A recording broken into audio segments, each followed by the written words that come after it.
I'd like to start. I think there's an interesting question that I see in the combination of our work. I didn't show you as much as my work. You can look at it after, but I can note an interesting connection that's made is that both of us, it seems like, really look for projects in, let's say, pop culture, scientific research, or even in newspapers. You're like the clippings that you would bring out of newspapers to set up the project and then to reflect on the project at the end. I find that very interesting because I think I approach some of the work in the same way, that the work is, it's within, like a larger world, and that's where I go to find it. So perhaps. Yeah.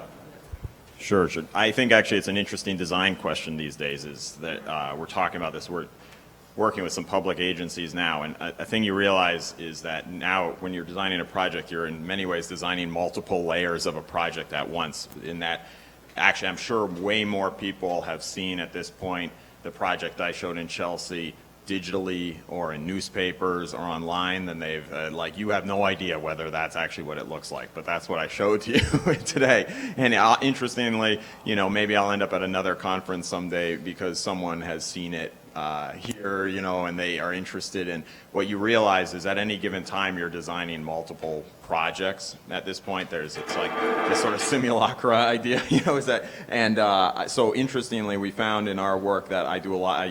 Early when I was a student, it was actually much easier because there's less cynicism or something. But I could walk right into newspaper companies, especially local newspaper companies, and just talk to them about what we were trying to do, and then they'd say, "Oh, we want to put what you're doing in the newspaper," and then that creates a dialogue, and then that creates more, and you can actually start designing not only the project but its cultural absorption. How it's presented in forums like this, and then you also design how it's presented in newspapers, and that becomes all part of the design of a project, right? Is to actually sort of design it across all those different media. So the sort of the newspaper outlet is one design sort of forum that we work within.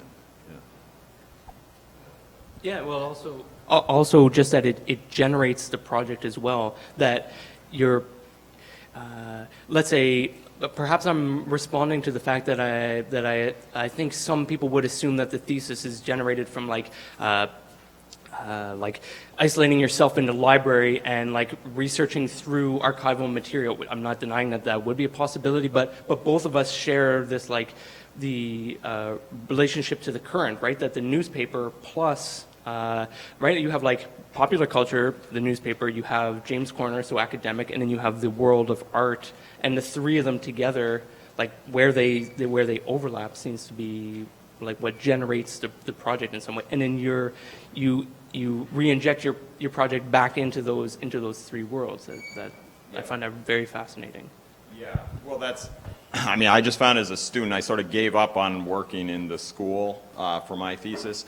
So I was a student at Harvard, but in my final, so at the GSD you can stretch your thesis into a full year, and what's called splitting, so you pay the one tuition but over 2 semesters as opposed to one, which is sort of a nice blessing because you just get to spend more time and figure it out. So I never went, in the entire course of my thesis, I never went to the Harvard until the final presentation. I just didn't even want to be there. I actually did all my work at MIT, which is where my partner at the time was, and I did all my work at MIT and in Chelsea, and I made a point to go to my site every single day. I like complexity. Like, I like the details and the nuances of a place, and you don't find anything out, I find, sitting at a desk. Like, my mind works a lot better when I'm actually engaging with the kind of medium of my interest. So I always believe the devil's in the details, the beauty's in the details. Like, you have to sort of actually get into that environment. I'm always frustrated with my students that maybe it's a result of data and information so easy to get these days that you actually don't have to go out and find it, but the sort of finding it is where you actually find the information. The information you find is not so interesting. It's the pursuit of the information that's actually sort of most fascinating. That's the sort of whole point of mapping. Like, once you've completed the map, it's useless. The map is about making the map. It's the process of making the map.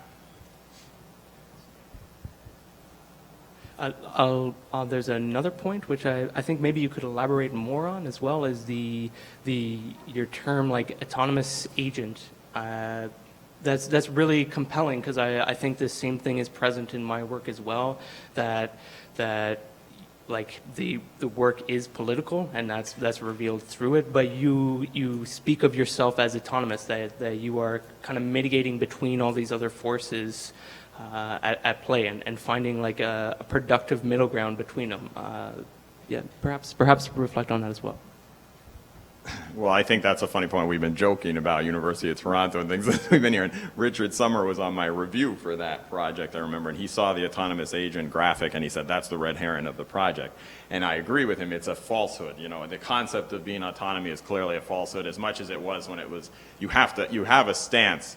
So it's a term I still reflect on. You know, it was something I put up as a student. I had absorbed it from the history of Chelsea, in terms of they had described these other agents they inserted into the city as autonomous, and that's something I found a very kind of peculiar word, because they were just saying that these were people who didn't have a historically political stake in the city, though you always have a political stake, you always have an agenda, you're always paid by somebody. There's always so how you establish your own design autonomy within that type of environment, I think, is just very complex. I mean, that's just an inherent aspect of architecture, is because you're pursuing your agenda, but that's not necessarily the agenda you've been hired to pursue. So how do you sort of balance those things? And that goes the same with, you know, anyone, academics, practitioners as well, because there's always competing interests in what you're doing. And so again, I found it very, like, for me, it was revelatory as a student to stop thinking about it as designing a project, but designing sort of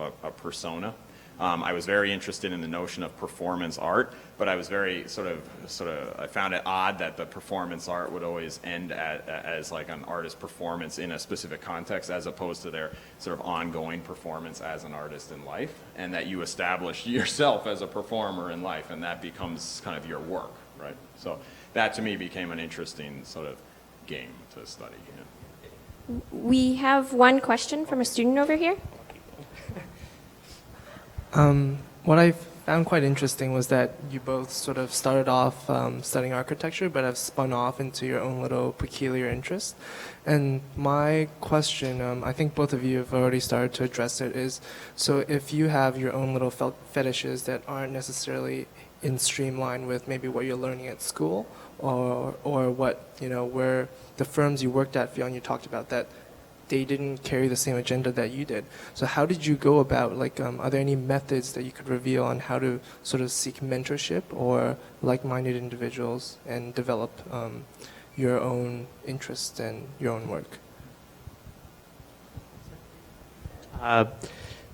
Yeah, I'll clarify that I did a degree in landscape architecture, not architecture, but in any case, the question remains that, like, I think that's very important, actually, that the work, because it's done in my spare time, it's motivated just by what I'm interested in, right? That's what generates gives me the energy to keep doing the work. The mentorship is a very good question, because that's something that's very challenging, actually, that I have not yet. I can't say that I've yet found very strong relationships that can support me through the work. So for the most part, the stuff that you see is done independently in my own time, and it's just motivated from, like, my unwillingness to give up on the topics that it continues. But it is difficult to find like-minded people, especially when you're in the context of, like, the office, where what they're doing is very different. In academia, it's different, that there becomes more support, but you can see that I'm only beginning to make the transition to doing that full time. So the office is, otherwise there would be no need to make that transition. But the reason for making that transition is largely to find an environment that is more supportive of the work, and then to help guide it as well.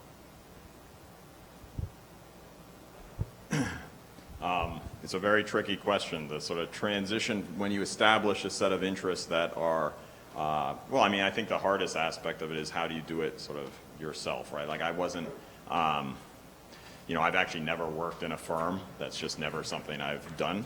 So I managed in the sort of design of this autonomous agent character. I was sort of fairly interested in how do you actually develop support for this character. And so I was always very mindful of the fact that in developing this project and this design, the concept was to in fact design a way of supporting the work. So you're just designing your client. You know, you're trying to actually think in advance of who that could be and what you could assemble.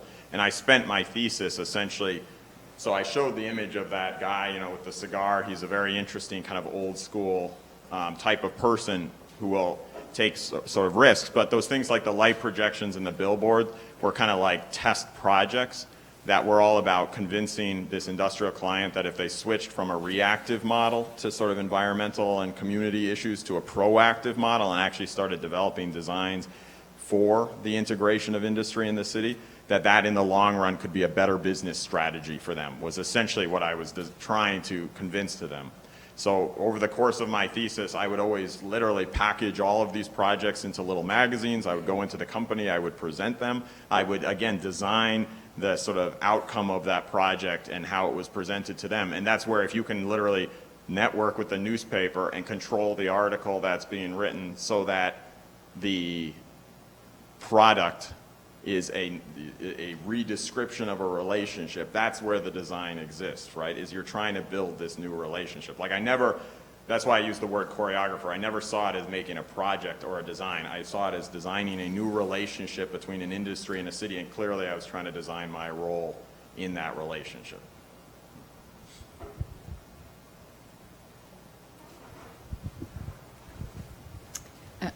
Thank you both for the presentations. I very much appreciate it. Dan, I wanted to ask you about the way in which you invented a practice. I mean, you've talked about it a bit, but I think one of the things that's interesting is that you're structuring opportunities that might not have existed or pre-existed. You're finding them, making them, et cetera.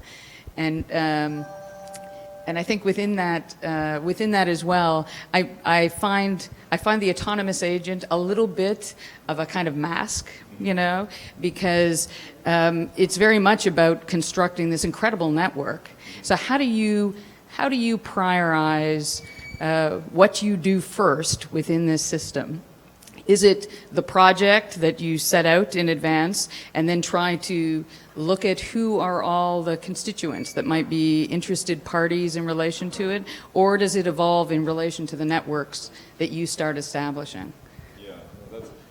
I got to say, the proof is in the pudding with everything, right? So we're a better example in a way, because it's one thing when you're a student to execute this way of working. There's a certain freedom and a liberty if you take it. Ironically, a lot of times students don't take advantage of the freedoms they're afforded as a student, right? Like, you're not so worried about supporting your staff, and you're not so worried about making money. But so actually, by the time you're done being a student, things just only get 3 times as hard, because now you've actually got that many more challenges layered on top of you. So the case of like this public agency work we're doing now, what's been very interesting is we've intentionally established with a client, and it has to be a client who, one thing I want to be clear about, I'm not interested personally in like developer clients. Like, that's not, I've never worked with a developer. A developer has an interest in making a project, selling the project, leaving. It's a quick like revenue return strategy.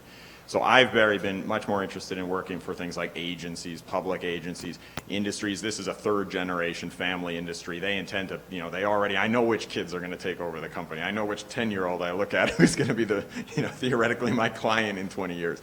Like, you establish this kind of relationship, and you sort of understand that that's what you're trying to sculpt, and they have a different, therefore, set of priorities. So if you can identify that type of client, you know, you're looking at the military is clearly that kind of client, for example, is what we found is interesting is if you can, you know, getting small projects that have big rewards or are proof of pudding, you know, the proof is in the pudding again, like proof of concept. It's amazing. I mean, that's I can't say it any other way, is literally these are, you know, any industry is embroiled in conflicts and contradiction. And, you know, this is an environment where nothing has happened in Chelsea for 50 years because they just can't get over this quagmire of industry-city relations. And you come in and you just do one little simple thing, and you show that that's like an opportunity, like that there's some new dialogue, it creates a new discussion. I guess I should have put up some of the other newspaper headlines. Like, the Salt Pile was amazed that every newspaper in Boston wrote a feature in the art section about this project. And we never even really intended it as a piece of art, but because of people like Jenny Holzer and other kind of visual associations, the art community picks up on it. And the Salt Pile was like, well, that's funny. Like, we've never been thought of as art before, you know. And then all of a sudden we have an art festival. So now literally like the facility in New York, we've had the Guggenheim, we've had the Architectural League host events on the dock. They're now listed in the registry of New York City art venues along with the Guggenheim. So like if you want to hold a big art venue, you call up the Salt Dock. It's actually pretty cool, and they love that because that's actually just a proactive, it helps their business, it helps their political relationships. I mean, to be honest, from, you know, this isn't my concern, but, you know, the cynical side of things is like from a, you know, cost-benefit analysis perspective, this kind of, you know, engaging with the community, doing positive things is very, you know, profitable for them. And that's all part of the design. You just have to sort of redesign the equation. But to your point, I find doing the projects, proving that the projects work is the only way to do it. So with like, we're working in the Mass Department of Transportation now on their highway landscapes, and we're just doing these very small scale light installations. And they've been equally to Salt Pile, blown away at how much public response they get. And what starts as a $10,000 project within a couple of months is multi-million-dollar landscape projects. And it's the exact same equation. So I've been amazed that it works. It's like, wow.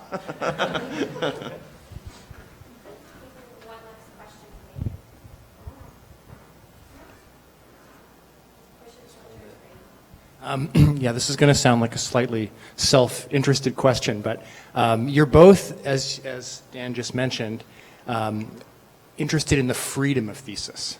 And, you know, I think it's clear from both of your practices that you're real self-starters in a sense. But I guess I'm interested in if you could name your supervisors in your theses and just talk about that relationship a little bit. What was the relationship between supervisor and thesis?